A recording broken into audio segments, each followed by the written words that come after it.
ચાલો વિદ્યાર્થીઓ, આજે આપણે જોઈએ હિન્દી મીડિયમમાં જોઈએ તો વ્રજ ગુણનકી વિધિ, ગુજરાતીમાં ચોકડી ગુણાકાર, અને આને જ ઇંગ્લિશમાં શું કહેવાય તો ક્રોસ मल्टीप्लिकेशन। बराबर, गया लेक्चर में आपने જોઈ चुके थे। पिछले लेक्चर में हमने देखा कि लोप की विधि એટલે विलोपन की विधि क्या होती है। अब हम व्रज गुणा એટલે ચોકડી ગુણાકારની રીતની વાત કરીશું।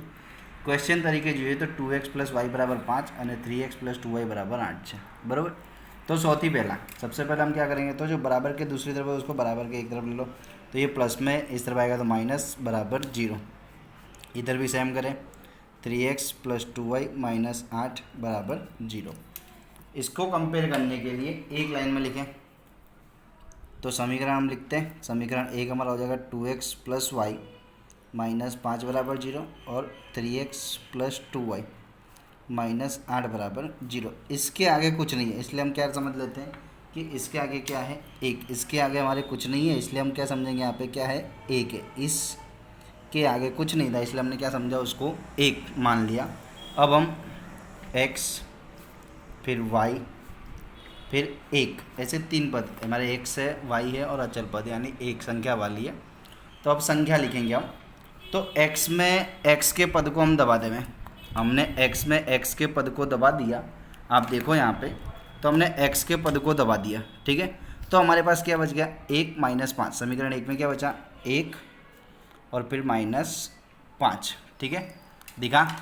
उसी तरह नीचे वाले x को दबाया तो क्या रह गया, x को दबा दिया तो हमारे पास सिर्फ संख्या हमें देखनी है, अचल पद नहीं देखना है। तो 2 और -8 આપણે શું કરવાનું છે, x નો પદ દબાવ્યો તો 1 અને -5 રહી ગયું, બીજામાં 2 અને -8 તો લખ્યું 1 અને -5 સમીકરણ 1 નો છે, બીજો સમીકરણ 2 નો છે। બરાબર, એવી જ રીતે y નો કરીએ તો y નો દબાવ્યું તો શું આવ્યું, -5 અને આ બાજુ જોઈએ તો તમને દેખાય આ બાજુ -5 ને આ બાજુ શું દેખાય છે મને, 2।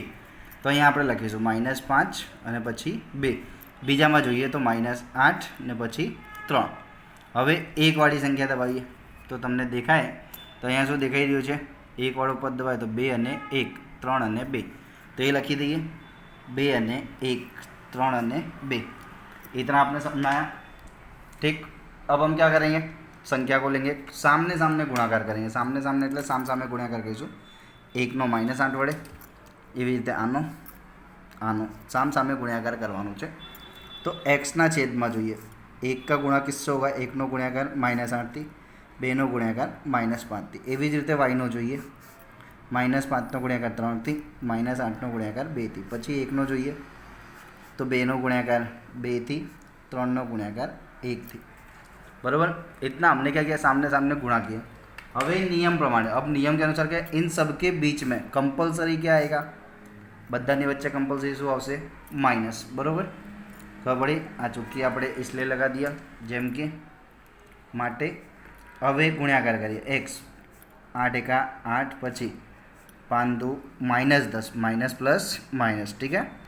फिर 5 3 15 माइनस, फिर -8 दूनी 16, ठीक। उसी तरह 1 का किया, 2 दूनी 4, फिर -3 एकम, इसको भी ब्रैकेट में हमने लिखा। x -8 माइनस माइनस क्या हो जाएगा, +10, फिर y -15 माइनस माइनस प्लस 1/4 -3। चलो अब आगे करें हम, -8 + 10 करेंगे तो कितना हो जाएगा, माइनस प्लस माइनस, और बड़ी संख्या किस में, प्लस में, इसलिए किस में आ गया, प्लस में, माइनस प्लस माइनस और फिर 1/1। चलो नेक्स्ट देखा जाए तो x/2, पहले के बराबर भी हम क्या ले लेंगे, लास्ट ले लेंगे 1/1, और दूसरे के बराबर भी बने y/1 बराबर भी 1/1। मतलब पहले के बराबर भी हमने क्या लिया, लास्ट लिया, और दूसरे के बराबर क्या लिया, हमने लास्ट लिया। समझ में आया, x/2 था, उसके बराबर 1/1 और y/1 बराबर 1/1। x ના છેદમાં પહેલાના બરાબર છેલ્લો અને છેલ્લા બીજાના બરાબર છેલ્લો। હવે ક્રોસ ગુણાકાર સામ સામે, તો 2 નો ગુણાકાર આ બાજુ જતો એટલે 2 × 1/1, એટલે x બરાબર 2 × 2। तो y નો કરીએ, 1 × 1/1 એટલે y બરાબર શું થઈ જશે, 1 × 1।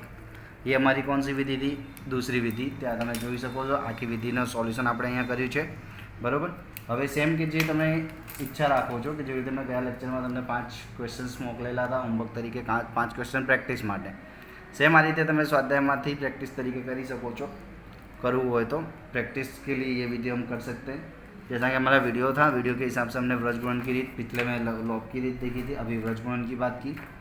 आगे की वीडियो में हम जो तीसरी विधि हमारी रह गई है आदेश, यानी जो विस्थापन कहा जाता है, जो भी रीत है तीसरी हमारी, हम उस विधि के बारे में बात करेंगे। आपको समीकरण के रूप में गुणाकार देते हुए,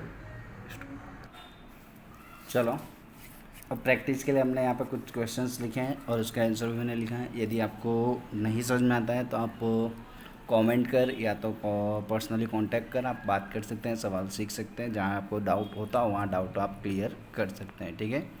आप ऊपर क्वेश्चन और नीचे उस क्वेश्चंस के आंसर मैंने सॉल्व किया हुआ है, आप देख सकते हैं, ठीक है। क्वेश्चंस लिख के आप उसे सॉल्व करें, ठीक। धन्यवाद।